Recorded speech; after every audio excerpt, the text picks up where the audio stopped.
ব্যবধান মাত্র ৫ দিনের, তার মধ্যেই আবারও বেড়ে গেল পেট্রোল এবং ডিজেলের দাম। গত শুক্রবার দেশজুড়ে লিটার পিছু ৩ টাকা করে জ্বালানির দাম বেড়েছিল। মঙ্গলবার সকালে ফের বেড়েছে পেট্রোল এবং ডিজেলের দর। তবে এবার প্রত্যেক শহরে বৃদ্ধির হার আলাদা রকমের।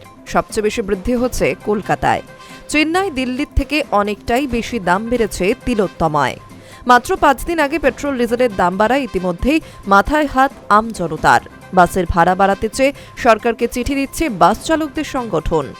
এহেন পরিস্থিতিতে ফের মূল্য বৃদ্ধির চাপ বাড়ল। মঙ্গলবার থেকে নতুন দাম কার্যকর হয়েছে। কলকাতায় পেট্রোলের দাম বেড়েছে ৯৬ পয়সা, ডিজেলের প্রতি লিটার দর বেড়েছে ৯৪ পয়সা।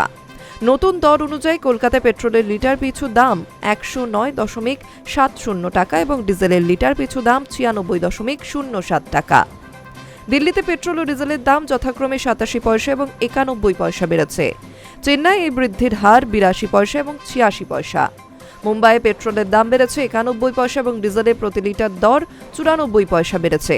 উল্লেখ্য, গত শুক্রবার পেট্রোল এবং ডিজেলের দাম লিটার পিছু ৩ টাকা বাড়ানো হয়েছিল। এই সঙ্গেই সিএনজির দামও বাড়ানো হয়েছে। কলকাতায় কেজি প্রতি সিএনজির দাম ৩ টাকা বেড়েছে। সেই মূল্যবৃদ্ধি সামাল দেওয়ার আগেই ফের বাড়ল জ্বালানির দাম। ৫ বিধানসভায় ভোট মিটলেই জ্বালানির দাম বাড়বে, বারবার এমনটাই দাবি করেছিল লোকসভার বিরোধী দলনেতা রাহুল গান্ধী। শুক্রবার দাম বাড়ার পর কংগ্রেসের তরফে প্রধানমন্ত্রী নরেন্দ্র মোদীকে মেহেঙ্গাই ম্যান বলে কটাক্ষ করা হয়। সঙ্গে বলা হয়, সস্তার হাওয়া তুলে ভোটে জিতেই জনতার উপর চাপ দেওয়া হচ্ছে কেন্দ্র সরকারের তরফে।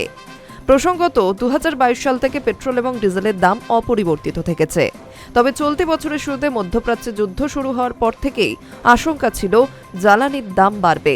সম্ভবত নির্বাচনের কথা ভেবেই প্রায় ১১ সপ্তাহ ধরে পেট্রোল ডিজেলের দাম বাড়ানোর পথটা এড়িয়ে চলা হচ্ছিল। কিন্তু এবার লাফিয়ে বাড়ছে জ্বালানির দাম। Hi news network.